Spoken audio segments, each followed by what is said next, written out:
වැඩි දෙනාගේ ඉල්ලීම් පරිදි මෙන්න මේ සාය මෝස්තරය තමයි මම අද ඔයාලට කියලා දෙන්නේ. මේකේ A-line සාය මෝස්තරයක්.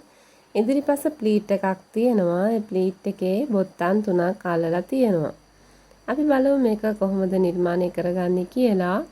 මගේ ඉනවට මිනුම අඟල් 36යි, උකුල වට අඟල් 40යි, සම්පූර්ණ සාය උස අඟල් 23යි. අපි ඉනවට මිනුම ගන්නකොට අපි සාය අඳින තැන ඉනවට මිනුම තමයි ගන්න ඕනි. මුලින්ම කොලයක් අරගෙන අපි ඉදිරිපස පළුව නිර්මාණය කරගනිමු. මුලින්ම මේ පේන ආකාරයට ඉන රේඛාව ඇඳ ගන්න. එම රේඛාවේ ඉඳන් අඟල් 5මාරක් පහළින් උකුල රේඛාව මේ ආකාරයට ඇඳ ගන්න. මගේ සම්පූර්ණ උකුල උස අඟල් 6මාරයි. මම අඟල් 1ක බෙල්ට් එකක් ඉහළින් තියනවා. එම නිසා තමයි අඟල් 5මාරක් මම මේ විදිහට ලකුණු කරේ. එම අඟල ඉහළට ඔසවලා මේ පේන ආකාරයට අඩිරුල තියලා සායේ සම්පූර්ණ උස අඟල් 23 ලකුණු කරනවා. ඉහළ ඉන රේඛාවේ ඉඳන් ලකුණු කරනවා නම් සායේ උසට අඟල් 22ක් ලකුණු කරන්න. මොකද බෙල්ට් එකේ අඟලත් එක්ක සම්පූර්ණ සාය උස අඟල් 23 අපිට ලැබෙනවා. ඉනවට මිනුම අඟල් 36යි. 36 හතරට බෙදුවාම අඟල් 9යි. එම 9 මෙම රේඛාව මත ලකුණු කරන්න. මෙම සාය මෝස්තරේ ඉදිරිපස ඩාට් එකක් පේන්නේ නැහැ. එම නිසා තමයි මම ඩාට් එකක් ලකුණු නොකළේ. උකුල රේඛාව මත උකුලට මිනුම 4ට බෙදලා අඟල් භාගයක බුරුලක් එකතු කරන්න. එතකොට මට අඟල් 10මාරක් එනවා. එම අඟල් 10මාර මේ විදිහට ලකුණු කරලා හැඩ කරලා ඇඳ ගන්න. එම අඟල් 10මාරම පහළ වාටිය රේඛාව මතත් ලකුණු කරලා මූලික සායේ බ්ලොක් එක මේ විදිහට නිර්මාණය කරගන්න. එම 10මාර ලකුණු කරපු තැනේ ඉඳන් අඟල් 2ක් හෝ 3ක ලයින් හැඩයක් අපිට ලබා දෙන්න පුළුවන්. මම අඟල් 3ක ලයින් හැඩයක් දෙනවා. ඉන්පසුව මේ පේන ආකාරයට අඟල් භාගයක් ඉහළට ඔසවලා වාටිය හැඩ කරගන්න.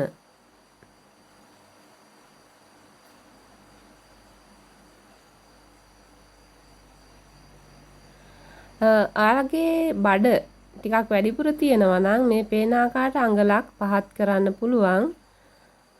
ඇඟපත බඩ වැඩි නැත්නම් අඟල් භාගයක් පහත් කරාම ඇති. නැත්නම් පහත් නොකරම හිටියත් ප්‍රශ්නයක් නැහැ.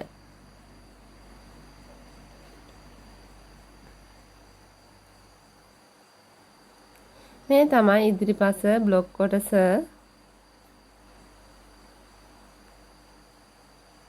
අපි දැන් බලමු පිටිපස බ්ලොක් එක කොහොමද නිර්මාණය කරගන්නේ කියලා. මෙන්න ඉදිරිපස බ්ලොක් එකේ තව වෙනස්කම් කරන්න තියෙනවා. ඒක අපි අන්තිමට කරමු. ඉදිරිපස බ්ලොක් කොටස මේ මම කපා ගන්න ආකාරයට වට කපා ගන්න. මම තාම කිසිම මැහුම් වාසියක් එකතු කරලා නැහැ.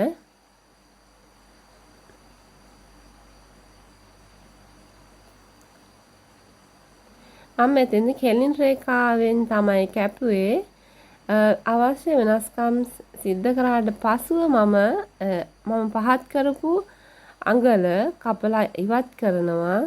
මුලින්ම පිටිපස්ස සඳහා අඟල් එකක් මේ විදිහට වාටි පැත්තෙන් ලකුණු කරන්න. මම මේ ලකුණු කරන්නේ සිපර් එක සඳහා. ඔයාලට පුළුවන් මෙම සිපර් එක සයිඩ් එකට උනත් දෙන්න. ඒ වගේම පිටිපස බෑක් එක වැඩිපුර තියෙනවා නම් ඔයාලට පිටිපසට ඩාට් යොදන්න පුළුවන්. අඟලක ඩාට් ප්‍රමාණවත්. මේ පේන ආකාරයට පිටිපස ඇඳ ගන්න. එම අඟල් එක ලකුණු කරපු රේඛාවට සමපාත වන විදිහට ඉදිරිපස බ්ලොක් කොටස තියලා තමයි මම මේ ඇඳගත්තේ. මේ තමයි පිටුපස බ්ලොක් කොටස.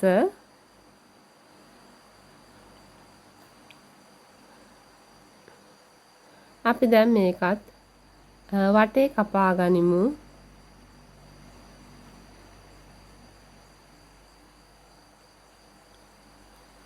ඉදිරිපස දැන් අපි පිටිපස බ්ලොක් කොටස කපා ගත්තට පස්සේ අපිට අවශ්‍ය වෙනස්කම් ඉදිරිපස කරන්න පුළුවන්. මුලින්ම මම කරන්නේ ඉදිරිපසෙන් අපේ උදරය සඳහා ඉවත් කරපු අඟල් භාගය හෝ අඟල කපලා ඉවත් කරන එක. මම දැන් පිටිපස බ්ලොක් කොටස මේ විදිහට කපා ගත්තා. මම දැන් අර පහත් කරපු අඟල මේ පේන ආකාරයට කපලා ඉවත් කරනවා.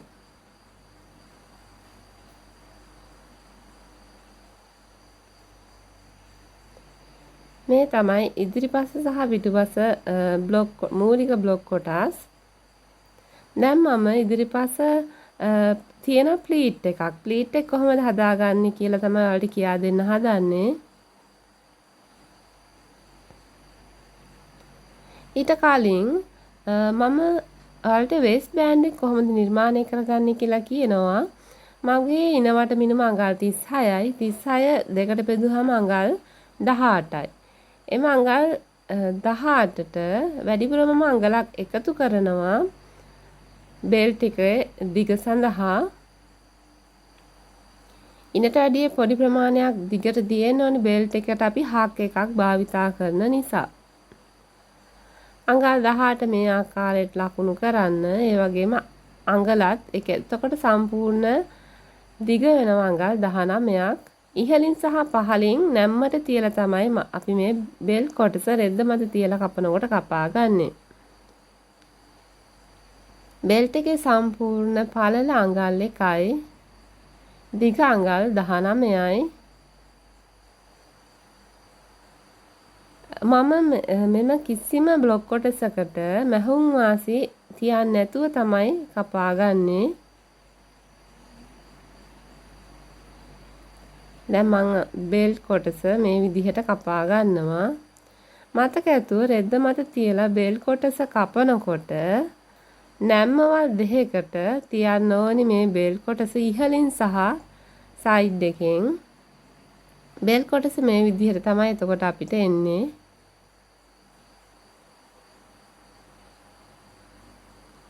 ඒ වගේම පහළින් අඟල් භාගයක් බෙල්ට් කොටසේ තියන්න ඕනි රෙද්ද මත තියලා කපනකොට මැහුම් වාසි සඳහා.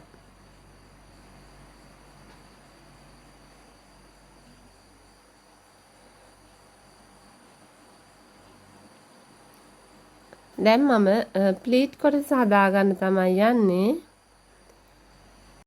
මෙම ඩිසයින් එකට අනුව අංශයේ ඉඳන් අඟල් 3ක් 4ක් ඇතුළට තමයි අපිට ප්ලීට් එක පිහිටලා තියෙන්නේ. එම නිසා ඔයාලට පුළුවන් අඟල් 3ක් හෝ 4ක් මෙහායින් මේ පේන ආකාරයට ලකුණු කරලා මම අඟල් 4ක් ලකුණු කරනවා. රේඛාවක් ඇඳ ගන්න. අපිට ඉදිරිපස මෙම වෙනස්කම් කිරීම සඳහා ඉදිරිපස සම්පූර්ණ බ්ලොක් කොටසක් අපිට අවශ්‍ය වෙනවා. ඒ කියන්නේ දෙපැත්තෙම. එම නිසා මම මේක නැම්මට තව කොලයක් අලවලා සම්පූර්ණ ඉදිරිපස බ්ලොක් කොටසම කපා ගන්නවා. මම මේ විදිහට කොලේ අලවලා නැම්මට තියලා සම්පූර්ණ බ්ලොක් කොටස කපා ගන්නවා.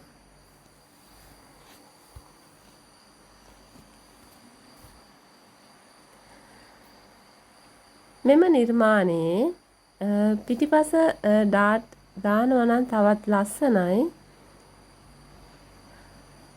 මම කොහොමද මේ ඉදිරිපස නිර්මාණය කරගන්නේ කියලා හොඳට බලාගෙන ඉන්න.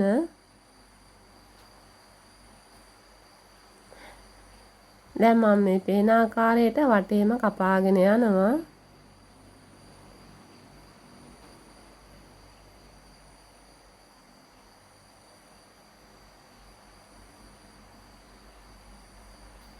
දැන් මම කපලා ඉවරයි. මේ තමයි සම්පූර්ණ ඉදිරිපස බ්ලොක් කොටස.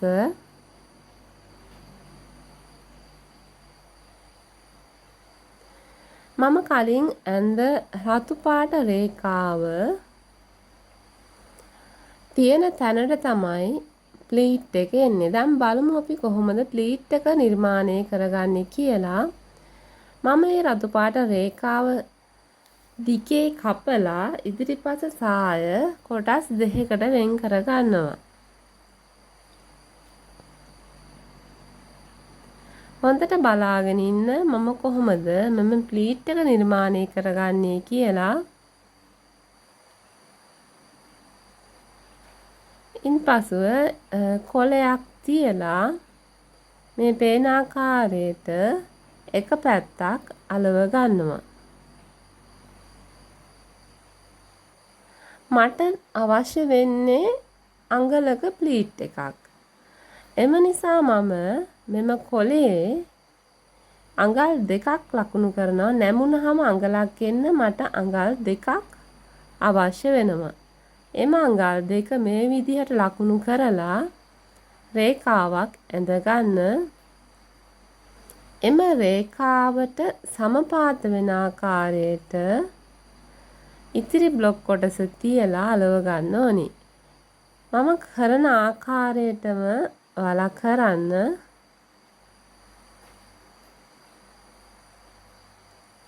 මේ පේන ආකාරයට තියලා අලව ගන්න. ඉන්පසුව මම වැඩිපුර තියපු අඟල් දෙක හරි මැදින් බෙදලා නැවත රේඛාවක් ඇඳ ගන්න ඕනි. දැන් මම මේක කපා ගන්නවා. අඟල් දෙක හරි මැදින් නමන්න ඕනි. බලාගෙන ඉන්න මම කොහොමද නමන්නේ කියලා. ඒ සඳහා තමයි මම අඟල් දෙක නැවත බෙදලා මැදින් රේඛාවක් ඇඳගන්නේ.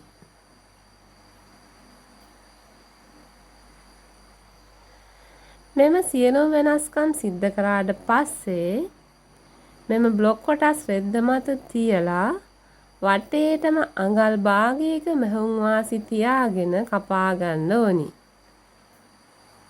දැන් මම මේ ආකාරයේ ප්ලීට් අඟලක ප්ලීට් එකක් මම නිර්මාණය කරගත්තා. මේ තමයි අඟල. එම ප්ලීට් එක උඩින් තමයි අපිට බටන් අල්ලන්න තියෙන්නේ නිර්මාණයේ විදිහට.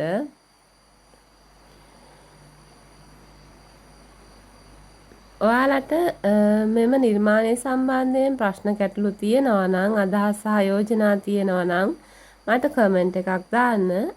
ඔයාලට ප්‍රයෝජනවත් කියලා හිතෙනවා නම් මේ වීඩියෝ එක ෂෙයා කරන්න, ලයික් කරන්න.